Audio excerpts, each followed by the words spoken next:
자, 수업을 시작하도록 합시다. 알겠죠? 자, 여러분들 저번에 얘기했듯이 다음 주하고 그 다음 주 같은 경우는 이제 시험지 그 마지막 파이널 특강을 할 거예요. 알겠죠? 그래서 그 미래 수업 그 교과서 쓰는 학생들은 일요일날 2시부터 5시까지 수업을 할 거예요.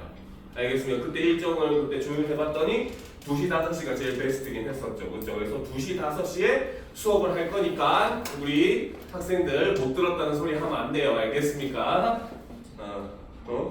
다음 주부터 일요일날 2시, 5시 수업. 알겠지? 그리고 그 미래 교과서 수업을 할 거예요. 시험 마지막 직전 파이널이라고 2주하고 직보까지 해가지고 3회 수업을 들어갈 거예요. 알겠죠? 그래서 여러분들 특히 미래 같은 경우 저번에 다원전 같은 경우 솔직히 굉장히 그 효과가 좋았었죠. 사실. 그리고 이제 그런 부분이 있었고, 그래서 그 뭐 목동중 같은 경우는 토요일 날, 알겠지? 시간 와가 수업을 듣는 방향으로 하도록 합시다. 알겠죠?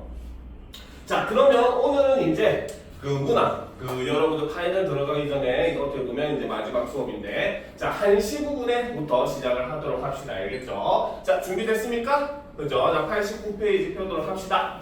자, 1시라고 하는 것은 자, 기본적으로 한문으로 된 정형시라고 되어 있어요. 그쵸? 자, 그런데 우리가 이 한시라고 하는 장르는 사실 우리나라의 문학 장르가 아닙니다. 알겠습니까? 바로 외국의 문학 장르이고, 알겠죠? 그것도 이제 중국의 문학 장르이기 때문에 이 한시라고 하는 것은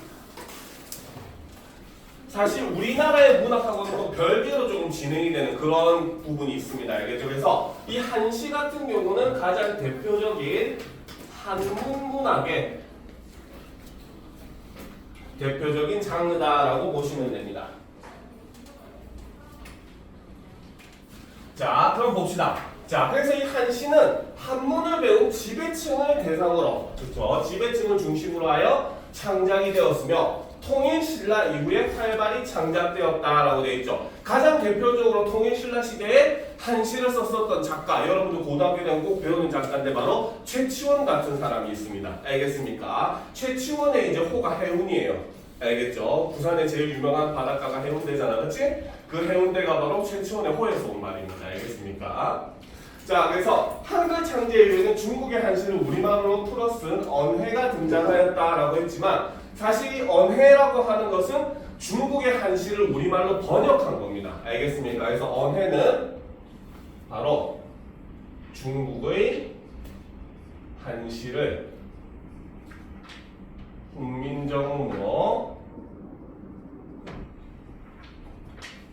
번역한 것, 이것을 우리는 언해라고 하고, 가장 대표적인 언해는 이제 두시, 두보라고 하는 사람이 쓴 두시 언해 같은 게 가장 대표적인 언해시입니다. 알겠습니까? 자, 한시는 자 여기 이렇게 설명이 되어 있는데 쌤님이 옆에다 따로 정리를 해줄게요. 약간 설명이 좀 잘못되어 있는 부분도 있고 해가지고, 자, 기본적으로 한시의 분류를 보게 되면, 자, 첫 번째로 글자 수에 따라서는 5원시와 7원시로 나눕니다. 알겠습니까? 자, 그런데 여러분들 좀 주의할 게 바로 뭐냐면 5원시 같은 경우는 땡땡 땡땡땡 이렇게 두 글자 세 글자로 끊어 있는 그 구조를 가지고 있는 게 5원시예요. 알겠습니까? 자, 반면에 7원시 같은 경우는 이름 그대로 7개의 글자인데 어떤 식으로 나와 있냐면 5원시 앞에 두 글자가 더 붙습니다.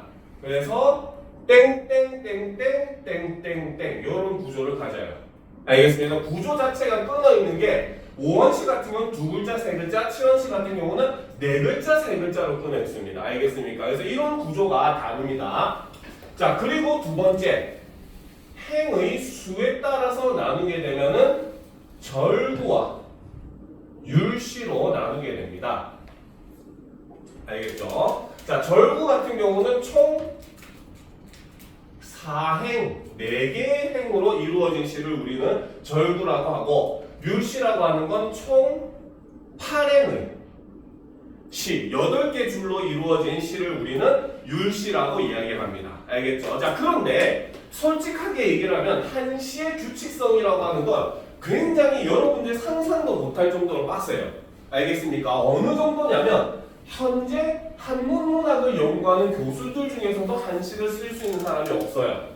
알겠습니까? 현재는 쓸 수가 없습니다. 알겠죠? 그 이유 중에 하나가 뭐냐면 우리는 그냥 간단하게 이런 구조만 배우면 그만이지만 실제 이제 좀 한시를 깊이 들어가게 되면은 소리까지도 막 대를 이루어야 되고 이거 소리 성질까지도 신경을 써야 되는 그런 구조 요소들이 굉장히 많습니다. 알겠죠? 그래서 한시가 굉장히 빡세기는 한데 그래도 여러분들은 뭐 그렇게까지 공부를 할 필요는 없어요. 하지만 여러분들이 꼭 알아야 되는 규칙은 하나가 있습니다. 그게 바로 뭐냐? 자, 옆에다 적어놓도록 합시다. 바로 한시에 여러분들이 꼭 알아야 되는 그 규칙은 바로 운자라고 하는 규칙이 있습니다.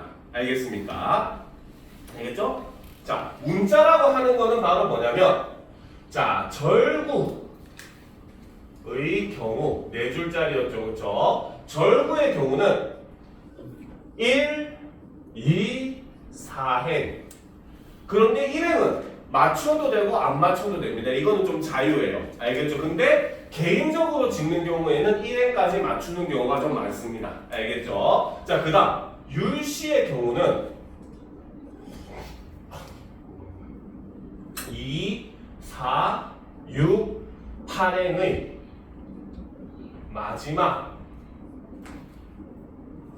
글자의 소리를 같거나 비슷하게 맞추는 것을 우리는 운자라고 이야기를 합니다. 알겠죠? 자, 여러분들이 이제 고등학교 올라가면 꼭 배우는 이제 그 판소리 작품 중에 춘향전이 있어요. 춘향전에 보면 이몽룡이 변산도의 생일잔치에 가가지고 한시를 하나 짓습니다. 금준미주 천인혈, 옥반가요 만성고, 총루낚시 민루낙, 가성고처 원성고 이렇게 둘째, 넷째 줄에 고 해서 같은 소리로 맞춰주잖아요. 그렇죠? 이런 걸 우리는 운자라고 이야기를 합니다. 알겠습니까? 그래서 요거 정도는 여러분들이 규칙적으로 알아둬야 되고 참고로 이 운자는 정말 재밌는 게 중국 애들은 못 찾아요. 우리나라 사람들은 기가 막히게 찾습니다. 알겠습니까? 왜냐하면은 한자의 옛날 발음이 이제 우리나라식 발음이 오히려 옛날에 중국의 발음과 유사하다라고 많이 추정을 해요. 알겠죠? 그래서 우리나라 사람들은 한시의 그런 운자 찾기가 굉장히 좀 쉽기는 합니다. 알겠습니까? 자, 그럼 이제 우리가 이런 걸 염두에 두면서 자, 가장 대표적인 시 바로 정지상의 송인, 절구시의 가장 대표적인 시죠. 이 작품을 한번 살펴보도록 하겠습니다.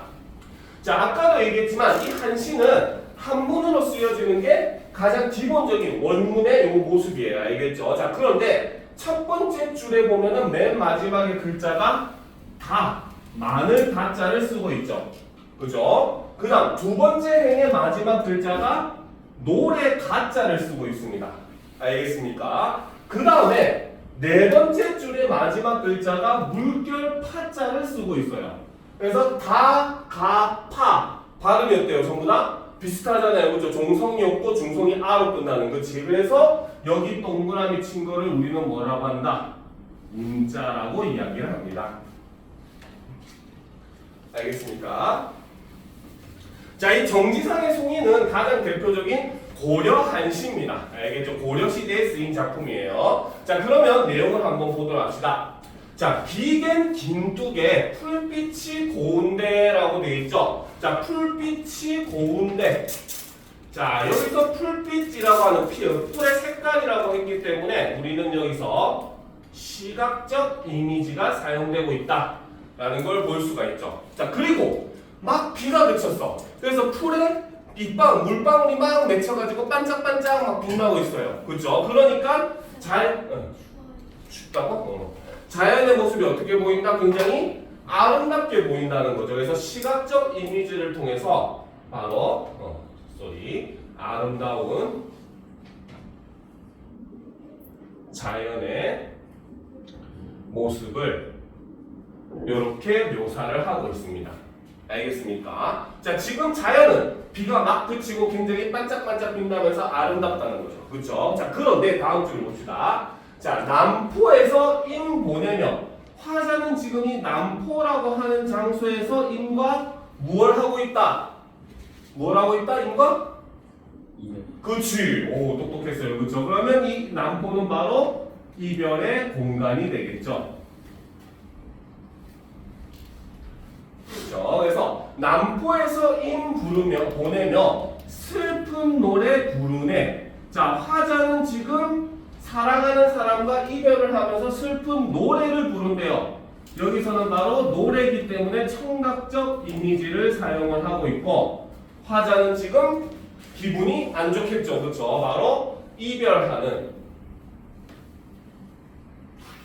인간, 즉 화자의 모습이 드러나죠. 자, 앞에서 자연은 막 비가 막 그쳐가지고 반짝반짝 빛나면서 아름다운데, 사람은 지금 이별을 하고 있대요. 둘의 모습이 지금 어떻게 되고 있다? 어떻게 되고 있다? 그렇지, 대조가 되고 있죠. 그렇죠. 그래서 자연의 모습과 인간의 모습을 대조를 함으로써 이별하는 인간의 모습을 더욱더 강조해주고 있다라고 보일 수 있다는 겁니다. 이해가 됩니까? 그렇죠? 좀 키워놓고 봅시다. 자, 그래서 이제 세 번째 줄로 넘어갑시다. 삼행으로. 자, 대동강물이야 언제나 마르려나. 당연히 대동강물이 마를 리가 있다 없다. 마를 리가 있다 없다? 없다가 되겠죠. 그렇죠? 그래서 언제나 마르려나. 역시 서리법을 사용을 하고 있습니다. 자, 그런데 마르는 이유는 다른 이유라는 거죠. 그렇죠? 자, 마르는 이유는 다른 이유래요. 바로 뭐 때문에?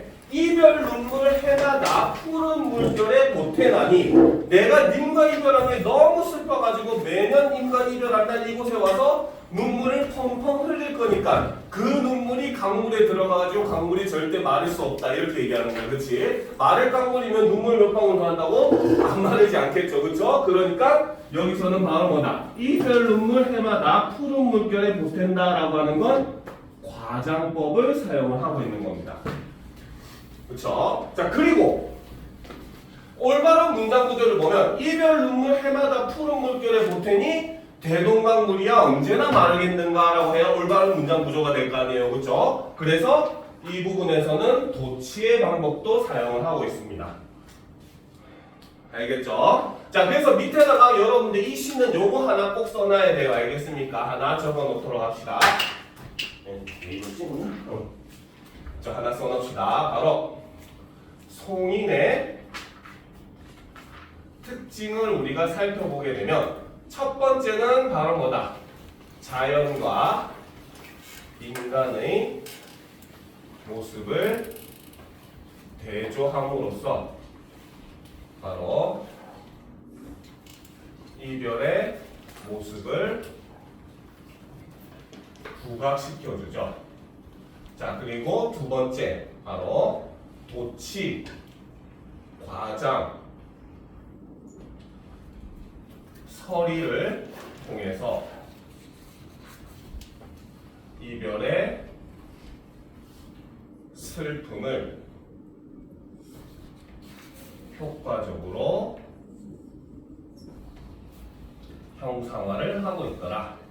그만큼 내가 매년 이곳에 와가지고 강물이 마르지 않을 정도로 눈물을 흘릴 만큼 내 슬픔이 크다라고 하는 걸 이렇게 효과적으로 형상화한 시가 바로 이 정지상의 송인입니다. 알겠죠? 그렇기 때문에 이 정지상의 송인은 가장 대표적인 이별의 정한을 노래한 작품으로서, 알겠습니까? 항상 손에 꼽히는 그런 작품이니까 여러분들이 정지상의 송인 같은 경우는 고등학교 필수 작품이에요. 그래서 꼭 알아둘 필요가 있습니다. 알겠습니까? 그래서 이 송인하고 같이 여러분들이 꼭 알아둬야 될 게 지난 시간에 배웠던 가시리 같은 것들, 그렇죠? 이런 이별에 정하는 계승한 작품이죠. 현대시 중에 뭡니까? 진달래꽃 같은 것들, 이것도 역시 이별에 정하는 계승한 작품들이기 때문에 이런 것들은 세트로 여러분들이 꼭 잘 알아둬야 됩니다. 알겠죠? 자, 그 다음 이제 율시의 대표적인 작품으로 실려 있는 게 바로 두보의 춘망이라고 하는 시가 있습니다.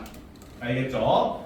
자, 두보라고 하는 사람은 자, 중국의 시인입니다. 우리나라 사람 아니에요. 알겠죠? 두보는 중국의 가장 대표적인 시인 중에 한 명이고, 지금도 중국 최고의 시인 하면은 손꼽히는 사람이 바로 이 두보, 그리고 또 한 명도 여러분들이 한 번쯤은 이름 들어본 사람이죠. 바로 이태백이라는 사람입니다. 알겠죠? 이 두 사람은 같은 시절, 바로 춘추 전국 시대라고 하는 같은 시대를 살았지만 두 사람의 시풍은 워낙 달랐어요. 그래서 이 두 사람을 거의 중국 시인의 쌍벽을 이루는 최고의 시인이다라고 얘기를 하는데, 두보는 별명이 뭐였냐? 시성입니다. 시를 쓰는 성인. 알겠죠? 바로 어덜트 아니에요, 성인이. 알겠습니까? 공자, 맹자 할 때 그런 성인입니다. 알겠죠? 반대로 이 사람과 라이벌인 이태백은 별명이 뭐냐? 시선입니다. 시를 쓰는 신선이라고 불렀어요. 알겠습니까? 자, 그거는 이 사람들이 이제 시풍 때문에 그럽니다. 그래서 두보는 시성이라고 불리는 이유가 바로 뭐냐면 춘추전국시대, 춘추전국시대라고 하면 우리 남학생들 굉장히 좋아하는 이야기가 바로 삼국지의 무대가 됐던 바로 그 시기입니다. 언제나 끊임없이 전쟁이 일어나는 그런 시절이었거든요. 알겠습니까? 그러니까 두보는 그러한 전란 와중에서 객성을 걱정하고 나라를 걱정하고 가족을 걱정하는 그런 시를 썼어요. 그래서 백성들 이렇게 위하는 마음이 굉장히 강한 사람이다. 그래서 시를 쓰는 성인이다라고 불렸습니다. 반면에 이태백은 세상이 이렇게 혼란스러우니까 이 세상을 버리고 자연을 떠돌면서 자연의 아름다움, 자연 속에서 논의는 즐거움 이런 걸 시를 썼거든요. 그래서 이 사람은 시를 쓰는 신선이다라고 해서 시선이라고 불립니다. 알겠죠? 그래서 이 글은 바로 두보의 시를 우리말로 옮긴 두시언해라는 책에 실려있는 춘망이라고 하는 작품입니다. 알겠습니까? 자, 그러면 처음부터 한번 보도록 합시다. 나라히 파망하니 나라가 망했대요. 그죠? 자, 그래서 나라가 망했대요. 자, 지금부터 세모 치는 것들은 바로 뭐다? 변화하는 인간사의 모습이다 라고 볼 수 있습니다. 자, 근데 나라는 망했는데 뭡니까? 맥화, 산과 가람, 강뿐이 있구나. 강만이 존재를 하는구나. 즉 나라는 망했지만 자연은 변한다, 안 변한다? 안 변한다는 거죠. 그렇죠? 자, 이 변화하는 인간사와 대비되는 게 바로 변함없는 자연의 모습이라는 거죠. 변함없는 자연사, 자연의 모습이죠. 자연스럽게 죽은 거 아니에요. 알겠습니까? 자, 그래서 나라는 망했는데 산과 강은 그대로 있구나. 잣안 봄에 성 안에, 그렇죠? 봄이 드니, 그렇죠? 성은 지금 나라가 망했으니까 다 폐허가 됐겠죠, 그렇죠? 그래서 성 안에 봄이 들었는데 풀과 나무만이 푸르르구나, 무성하구나라는 거죠. 알겠습니까? 자, 그래서 여기서는 바로 뭐냐? 전쟁으로 인해서 나라가 지금 폐허가 됐는데 자연만이 그대로 존재하는 그런 모습을 지금 나타내주고 있습니다. 알겠습니까? 자, 삼행을 보도록 합시다. 시절을 감탄하니. 자, 여기서 시절이라고 하는 건 바로 아까 얘기했던 춘추 전국시대, 바로 전란의 시기라는 거죠. 전쟁을 끊임없이 전쟁이 일어나고 있던 그런 시기입니다. 그래서 시절을 감탄하니, 여기서 감탄이라고 하는 건 애통한 거. 나이스가 와 멋져 이게 아닙니다. 알겠죠? 그래서 시절을 이렇게 감탄하니 고지 눈물을 뿌리겠고, 그래서 꽃이 눈물을 뿌릴 것 같고, 그 다음 여이었음을 이별했음을 슬퍼하니 새 마음을 놀래노라. 새 소리에도 내 마음을 놀랄 것만 같구나 라고 해서 여기서는 주객 전도식 표현이다, 이렇게 많이 이야기를 해요. 자, 그런데 사실 요거는 일종의 쉽게 얘기하면 이런 개념이에요. 우리가 속담 중에 있잖아요. 자라보고 놀란 것은 소뚜껑 보고도 놀란다고. 그치? 막 전쟁이 일어나면서 곳곳에서 화약 터진 소리, 빵빵빵 사고 소리, 이런 소리가 나니까 새가 푸드득 나는 소리에도 지금 혹시 또 전쟁이 일어나는가 하고 마음이 놀라는 그런 화제의 모습이라는 겁니다. 알겠습니까? 자, 봉화. 자, 봉화가 일어났대요. 봉화라고 하는 건 전쟁을 알려주는 표시거든요. 자, 그렇기 때문에 이 봉화라고 하는 것은 바로 전쟁을 상징한다. 그죠? 산꼭대기에 불 피우는 거. 전쟁이 일어나면 산꼭대기에 불을 피워서 소식을 빠르게 알리잖아요. 그죠? 근데 이 봉화가 석 달을 이었으니 석 달 동안 봉화가 피어오르고 있대요. 바로 전쟁이 이렇게 석 달 동안 이어지고 있다 라고 볼 수 있다는 거죠. 그러니까 전쟁이 이렇게 석 달 동안 이어지고 있으니 집잇 음서는, 집에서 오는 편지는 만금이 사도다. 만금보다도 더욱 귀하구나. 그 말은 집사람들, 가족들의 소식을 알 수가 있다 없다? 그치, 없다가 되겠죠. 그래서 집의 소식, 편지가 망금보다도 값지다라고 하는 것은 바로 뭐다? 가족들의 소식을 알기 어려운 현실을 이렇게 표현을 하고 있다는 거죠. 됐습니까?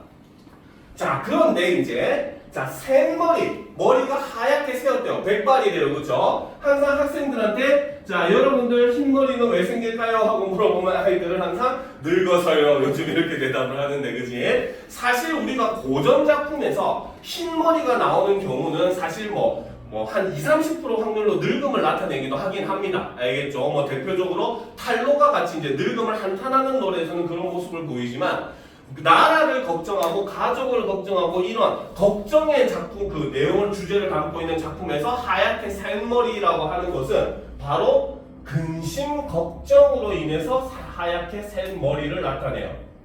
우리가 스트레스를 받으면 머리가 하얗게 새잖아요. 흰머리 많이 난다고 하잖아요. 그렇죠? 그러니까 여기서 센 머리는 바로 근심 걱정을 나타내고, 여기서 근심 걱정이라고 하는 것은 바로 뭐다? 나라와 가족에 대한 걱정이 된다는 거죠. 알겠습니까? 그래서 그 근심 걱정이 너무 커가지고 하얗게 센 머리를 긁으니까 머리가 또 결연히 자꾸 뚝뚝 끊어져서 짧아지더라는 거야. 알겠죠? 그래가지고 머리가 다 빠져가지고 어느 정도냐?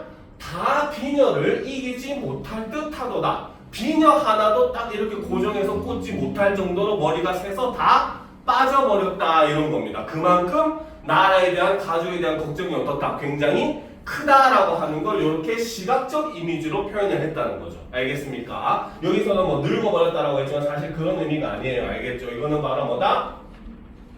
나라와 가족, 시대에 대한 걱정을 시각적으로 형상화를 하고 있다. 이렇게 보는 게 더 맞습니다. 알겠습니까? 자, 그래서 이렇게 봄이 왔지만 그 봄의 즐거움을 느낄 수 없어서 이렇게 춘망, 그렇죠? 봄춘자에 잃어버릴 망자를 써서 춘망이라는 제목으로서 시대에 대한 슬픔을 노래한 시가 바로 이 두보의 춘망이라고 하는 작품입니다. 알겠습니까? 자, 그러면 이제 쭉 넘어가서 시조로 넘어가도록 합시다. 시조도 굉장히 많이 했었던 그런 갈래죠. 자, 보도록 합시다. 시조. 자, 시조는 처음 시작은 여러분들이 시조는 기본적으로 우리가 조선시대 문학으로 분류는 하지만 실제로 발생은 고려시대, 그것도 고려 중엽에 발생을 합니다. 알겠죠? 그래서 시조는 고려 중기에 생겨나고 그 다음 고려 말에 형식이 완성이 됩니다. 알겠습니까? 그리고 어떻게 조선시대에 주로 향유가 되고 그러던 것이 현재까지도 창작이 되는 유일한 고전 시가 양식이 바로 이 시조입니다. 알겠습니까? 고전 중에서 아직까지도 창작되는 유일한 유형은 시조밖에 없어요. 고려가에도 현재 창작 안 되고 향가도 창작 안 되고 심지어 한시도 창작을 못합니다. 알겠습니까? 자, 그래서 이 시조는 이렇게 고려 말에 완성된 우리 고유의 정형시라는 거죠. 조선시대를 거쳐 오늘날까지 창작되고 있는 우리 시가문학의 대표적 갈래라는 겁니다. 자, 시는 사대부들이 경기 체감만으로는 표현할 수 없는 자신들의 유교적 이념을 표출하기 위해서 새로운 표현 양식을 개척하는 과정에서 생겨났다라고 하죠. 자, 그러면 시조의 형식상 특징을 보는데 밑에 이렇게 설명이 말로 돼 있지만 선생님이 그냥 간단하게 설명을 위에다가 정리를 해줄게요. 알겠죠? 요거는 선생님 필기하는 거 다 보고 적도록 합시다. 알겠습니까? 자, 여기 빈 공간에 시조의 형식을 보면은 기본적으로 평시조를 기준으로 합니다.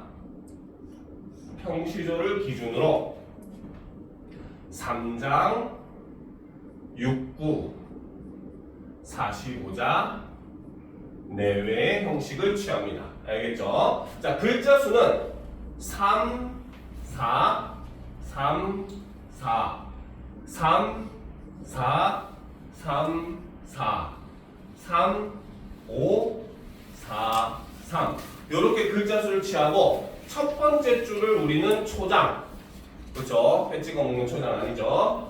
가운데 줄을 이제 우리는 중장, 그렇죠? 마지막 줄을 종장, 막장 아닙니다, 그죠? 자, 그래서 이렇게 해서 우리가 3장이 되는 거예요, 알겠죠? 그 다음 6부는 한 장을 두 부분으로 나눕니다.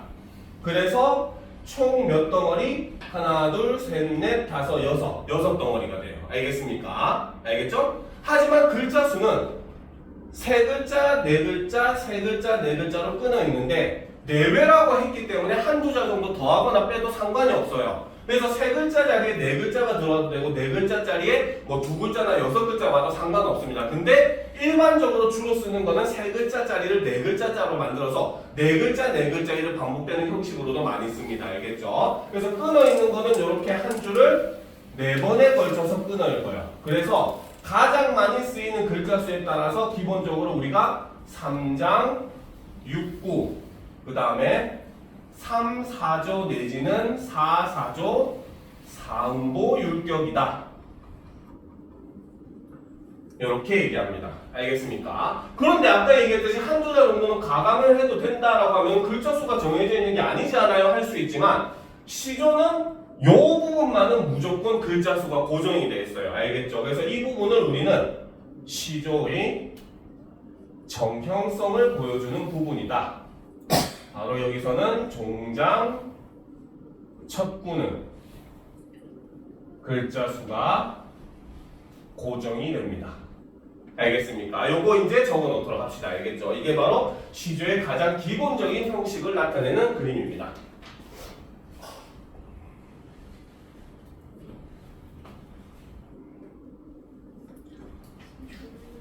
무엇이라? 이 시조만 하고 쉬는 시간 가질 거예요. 오늘은 조금 수업을 널널하게 할 겁니다. 알겠죠?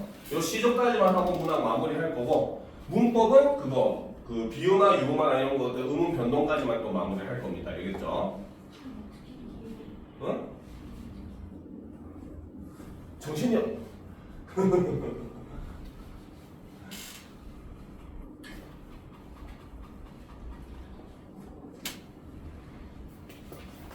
그러니까 좀 춥게 해야지 잠이 안 오지.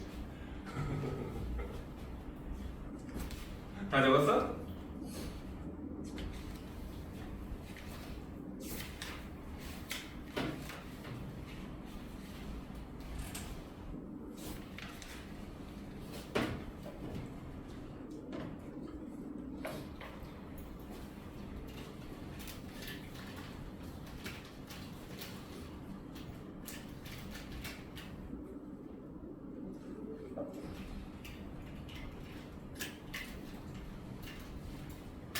다 적었습니까? 그렇죠. 그래서 시조는 여러분들이 요 그림으로 그 규칙을 외우는 게 훨씬 더 유리합니다. 실제로 시험에도 이런 것들 이용해서 많이 나오고 이렇게 말로 하는 것보다는 훨씬 더 이해도 잘 될 겁니다. 알겠죠? 자, 그래서 시조는 기본 평시조를 기준으로 이런 구조를 가지고 있는 특징을 보여주고 있습니다. 자, 그러면 이제 우리가 보도록 합시다. 그래서 종장 첫 음보는 아까 얘기했듯이 반드시 글자 수가 3음절 세 글자로 고정이 되어 있죠. 자, 그러면 가장 대표적인 작품 바로 성산문의 이 몸이 죽어가서라는 작품을 보도록 합시다. 자, 성산문 여러분들 몇 번 배운 적이 있는 작가입니다. 알겠습니까? 성산문이 어떤 사람이었습니까? 어떤 사람이었어요? 성산문 대표적인 작품 배웠잖아요. 수양산 바라보며 이제를 하나노라. 기억 안 납니까? 다들 머릿속에서 지웠어요? 성산문은 바로 계유정난, 그쵸? 이 당시에 바로 정난 당시 사육신 중 한 사람이었습니다. 그쵸?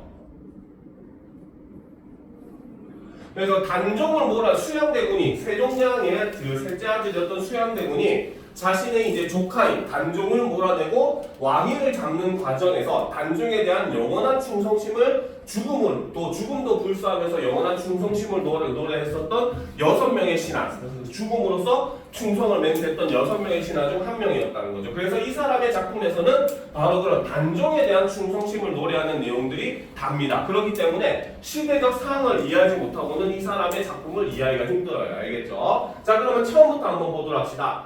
자, 이 몸이 죽어가서 무엇이 될고 하니, 그렇죠? 지금 내가 죽어서 무엇이 될까라고 하면서 스스로 질문을 하고 있죠. 하지만 아직까지는 우리는 여기에 대한 답을 알 수가 없어요. 그래서 이거는 서리법이라고 얘기하지 않습니다. 알겠습니까? 자, 그런데 자기가 그 다음 줄에 대답을 하죠. 복례산 제일봉에, 복례산은 신선이 산다고 하는 이제 가상의 산입니다. 알겠죠? 그 복례산 제일 꼭대기에 낙낙장송이 되겠다. 그렇죠? 바로 이 질문에 대한 대답이 되는 거죠. 나는 죽어서 무엇이 된다? 바로 복례산 제일봉의 낙낙장송이 될 것이다. 큰 소나무가 될 것이다 라는 거죠. 자, 쌤님이 여러분들한테 항상 강조한 거 있죠. 조선시대 작품에서, 그것도 양반이 쓴 작품에서 매화, 난초, 뭐 소나무, 대나무, 뭐 국화 이런 것들은 주로 뭘 상징한다? 그렇지, 변함없는 지조와 절개를 상징한다. 자, 그런데 이것을 여러분들이 뭐 지난 그 시험 범위이기도 했었죠. 그렇죠? 여러 가지 시각에서 볼 때, 시대적 상황을 보는 반영론적 관점에서 볼 때는 바로 무엇이다? 이거는 단종에 대한 충성심이 된다. 변함없는 충성심을 나타낸다. 이렇게 볼 수 있다는 겁니다. 알겠습니까? 그래서 단종에 대한 충성심을 변하지 않겠다라는 걸 이 낙낙장송으로 표현을 하고 있다라고 볼 수 있다는 거죠. 그래서 복례산 제일봉의 낙낙장송이 되어서 백설이 만건곤할제. 자, 여러분들이 나무라고 하면은 눈이 내리는 게 좋습니까? 안 좋습니까? 좋아요, 안 좋아요? 여러분들이 한겨울에 밖에 나무로서 서 있는데 움직이지도 못해. 근데 눈이 펑펑 내려. 좋아, 안 좋아? 안 좋겠지, 그치? 그래서 눈이라고 하는 거는 많은 시에서 시련과 고난을 상징합니다. 그런데 그런데 만건곤이라고 하는 거는 온 세상에 눈이 가득하다. 이거를 이제 시대적 상황, 반영론적 관점에서 이해를 하면은 바로 무엇이다? 바로 수양대군 일파의 득세. 바로 수양대군 일파가 온 세상을 점령했을 때, 알겠습니까? 이런 의미로 해석이 가능하다는 거죠. 하지만 그래도 나는 어떻게 하겠다? 독야청청하리라.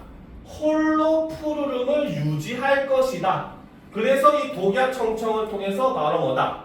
변함없는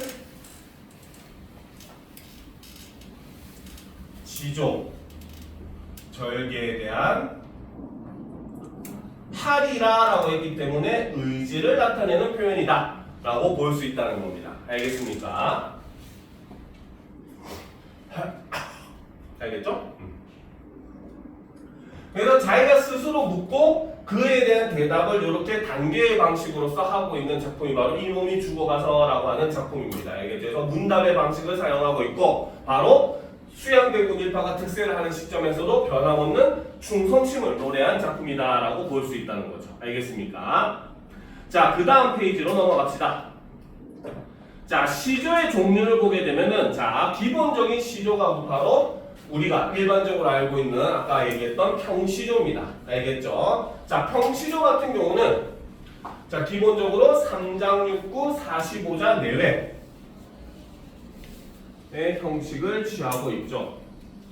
그죠? 자, 이 평시조 같은 경우는 주로 양반 4대구에 의해 향유가 됩니다. 양반들이 주로 즐겼던 시조 형식입니다. 알겠죠? 자, 그러다 보니까 평시조 같은 경우는 주제도 솔직하게 천편일률적이에요. 주제가 몇 개가 아니에요. 작품은 수만 작품이 있는데 그 수만 수십만 작품들이 주제로 나누면 한 서너 개밖에 안 나와요. 알겠습니까? 대표적인 게 자연신화, 그 다음이 유교적 충녀사상, 부모님에 대한 효도, 임금에 대한 충성, 그렇지? 그 다음에 이제 조금 더 보는 게 탈로가, 늙음을 한탄하는 거, 요런 정도가 사실 끝입니다. 알겠습니까? 그래서 평시조 같은 경우는 양반들이 썼기 때문에 주제가 굉장히 좀 제한적이었다는 거죠. 자, 그 중에서 평시조가 2개 이상이 모여서 한 작품을 이루면 우리는 그것을 연시조라고 합니다. 여러분들이 고등학교 되면 여러분들을 꼭 괴롭히는 연시조가 하나가 있어요. 바로 윤선도라고 하는 작가가 쓴 작품 중에 어부사시사라는 작품이 있습니다. 알겠습니까? 우리나라에 계절이 몇 개가 있어?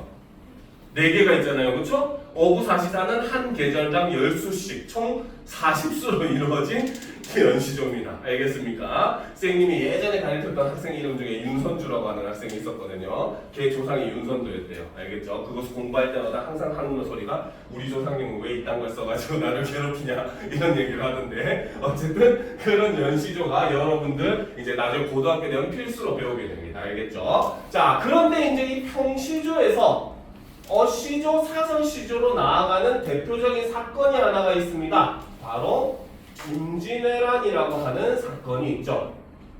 임진왜란을 거치면서 평민의식이 확대가 되게 되고 우리나라도 사회 자체가 근대로 들어서게 돼요. 알겠습니까? 그래서 평민들의 의식이 성장을 하게 됩니다. 그럼으로써 평민들이 이제 시조를 즐기게 돼요. 자, 그래서 과도기적으로 나타난 게 어시조입니다. 자, 그런데 참고로 어시조 같은 경우는 여러분들이 개념만 알고 있으면 돼요. 여러분들이 중학교 3년, 고등학교 3년 어시조 작품이라고 배우는 작품은 없습니다. 알겠죠? 왜? 그냥 학생들 간편하게 전부 다 사설시조로 퉁쳐놨어요. 솔직하게 얘기를 하면. 알겠죠? 근데 개념적으로는 알고 있을 필요는 있습니다. 자, 어시조는 평시조 형식에서 종장의 첫 구절을 제외한 부분이 평시조보다 한 구 길어진 형태다. 이렇게 되어 있는데 간단하게 얘기를 하면 자, 3장 6구 중 한 구가 길어진 형태를 어시조라고 합니다. 근데 그 장은 주로 가운데 줄인 중장이 길어집니다. 알겠습니까? 자, 실제로 이거는 우리나라뿐만 아니라 서양도 마찬가지인데 문학을 이제 신분과 사람들 계급으로서 나누었을 때 시문학은 귀족의 문학이고 소설문학은 평민의 문학이라고 얘기를 해요. 알겠습니까? 이거는 동서양 막론하고 공통적입니다. 알겠죠? 그 이유가 바로 뭐냐면 그 귀족들은 지배계층이야. 알겠죠? 여러분들이 세상을 지배하고 있어. 그러면 여러분들은 속에 가슴에 답답하게 쌓일 일이 있겠어 없겠어? 없지. 왜? 내 마음대로니까 모든 세상이. 그치? 그렇기 때문에 동양이든 서양이든 올바른 귀족, 훌륭한 귀족이라고 하면 어떤 사람들이야? 전부 다 백성을 위하고 자신의 욕망을 절제하는 사람을 올바른 귀족, 훌륭한 귀족이라고 얘기를 하죠. 그렇기 때문에 귀족들은 적은 말을 사용해서 깊은 의미를 담는 걸 좋아했고 그러다 보니까 시문학이 귀족의 문학이 될 수밖에 없어요. 그런데 평민들일수록 지배를 받는 사람들이야. 그러니까 가슴에 쌓이는 게 많아. 조금 얘기하고 해가지고는 속에 가슴에 물분이 풀리지가 않아. 알겠죠? 그러니까 평민들일수록 주저리 얘기하려고 하는 경향들이 더 강해져요. 알겠죠? 그러다 보니까 평민문학으로 갈수록 점점 장형화되고 점점 더 산문화되는 경향을 보입니다. 그래서 그 과정을 거친 게 바로 어시조에서 사설시조로까지 넘어가는 과정이 된다는 겁니다. 그래서 이 어시조와 사설시조 같은 경우는 옆에다 적어 놓읍시다. 바로 자, 임진난 이후 평민들이 향유하면서 시조가 장형화, 산문화된 것이다. 이렇게 보시면 이해하기가 굉장히 쉬워집니다. 알겠죠? 자, 그래서 사설시조 같은 경우는 평시조에서 초장이나 중장이 2구 이상 길어진 시조다라고 되어 있죠. 자, 이것도 적읍시다. 바로 3장 6구 중 2구 이상이 길어진 형태인데 이 경우는 주로 3장이 다 길어집니다. 알겠죠? 자, 그런데 여기서 여러분들이 꼭 착각하지 말아야 될 거, 어시조든 사설시조든 길이가 길어졌다고 하더라도 종장, 척구, 삼음절로 시작하는 건 무조건 지킵니다. 알겠습니까? 그렇기 때문에 시조를 무조건 정형시로 분류를 하는 거예요. 알겠죠? 그래서 세 번째 줄은 반드시 처음에는 세 글자로 시작하는 거는 꼭 지키는 거니까 여러분들이 그런 점은 유념을 해둘 필요가 있습니다. 알겠죠? 자, 그러면 가장 대표적인 사설 시조 작품 바로 개를 연화문이나 기르되라고 하는 작품을 한번 보도록 합시다. 자, 보도록 합시다. 자, 이거는 작자미상 평민이 지은 작품입니다. 알겠죠? 보도록 합시다. 자, 개를 연화문이나 기르되 내가 개를 10마리가 넘게 기르는데 요 개같이 얄미우랴. 요 개가 너무나 얄밉다라는 거죠. 바로 이 화자가 지적하는 요 개, 요 강아지 새끼는 바로 뭐다? 화자가 원망의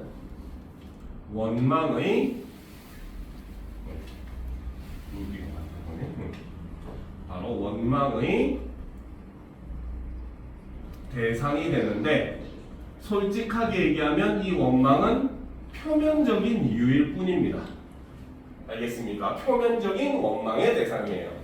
알겠습니까? 그럼 왜 표면적이냐 한번 봅시다. 그리고 이 개가 왜 얄밉다고 하는지도 한번 보도록 합시다. 알겠죠? 자, 이 개가 어떠냐? 미운님 오면은, 내가 미워하는 사람이 오면은 꼬리를 회회치며 띠락 나리띠락 반겨서 내닫고, 내가 미워하는 사람이 오면 꼬리를 살랑살랑 흔들면서 막 반겨주더라는 거야. 이 개가. 알겠죠? 그런데 고운님 오면은, 자, 사실 이 고운님이 바로 뭐다?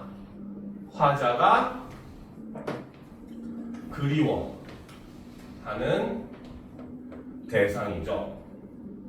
자, 이 고운님이 오면은 깃발을 버동버동 무르락 나으락 캉캉 짖어서 돌아가게 한다. 내가 사랑하는 사람이 오면 하면서 막 사랑하는 사람을 쫓아내버리더라는 거야. 알겠습니까? 그래서 화자는 얘기하죠. 쉰밥이 아까 얘기했죠. 종장, 척구, 삼음절은 반드시 지킵니다. 알겠죠? 그래서 쉰밥이 그릇그릇 난들 너 먹일 줄이 있으랴. 너에게 밥을 주겠다 안 주겠다? 안 주겠다. 바로 서리법을 사용을 하고 있는 겁니다. 알겠죠? 그런데 아까 얘기했듯이 이 시의 내용은 사실 표면적인 것뿐입니다. 알겠습니까? 진짜 내용은 바로 뭐다? 이 시의 주제는 바로 무엇이다? 밑에 여러분들 써놓읍시다. 바로 이거는 오지 않는 임에 대한 원망을 이렇게 돌려서 표현한 겁니다. 알겠습니까? 겉으로는 요 강아지 새끼 때문에 님이 안 와라고 하지만 사실은 바로 뭐다? 임이 지금 화자를 찾아주지 않아서 원망스러운데 임은 내가 사랑하는 사람이니까 대놓고 원망할 수는 없고 어떻게 한다? 바로 걔한테 돌려서 화풀이를 하는 겁니다. 이거는 우리나라 문학의 또 특징 중에 하나예요. 알겠죠? 실제로 여러분들이 나중에 뭐 고려가요 중에 서경별곡 같은 작품을 보더라도 실제로 화자를 떠나는 사람은 님인데 님을 원망하는 게 아니라 사공을 막 모함합니다. 사공아, 네 부인은 지금 음탕해가지고 바람나서 집에서 바람나고 있는데 너는 그 대동강에 배를 띄워가지고 우리 님을 저 멀리 보내고 있구나 하면서 사공을 막 모함을 해요. 알겠습니까? 그래서 우리나라 작품들은 임은 사랑하는 존재이기 때문에 대놓고 뭐라 하지 못하고 돌려서 이렇게 원망을 하는 모습들을 여러 작품에서 볼 수 있고 이 작품도 그러한 그 모습을 보여주는 대표적인 작품이다라고 볼 수 있다는 거죠. 알겠습니까? 자, 그래서 이 시조가 어떻게 변화를 했느냐? 뭐 요거는 그냥 한번 쭉 읽어보고 말도록 합시다. 그래서 뭐 조선 초기에는 양반들에 의해서 지어지고 그 다음에 조선 후기로 갈수록 평민들에 의해서 지어지면서 주제도 굉장히 다양화되었다. 이런 내용입니다. 알겠습니까? 자, 이번 시간 수업은 여기까지 하고 10분 정도 쉰 다음에 이어서 문법으로 넘어가도록 합시다. 알겠죠?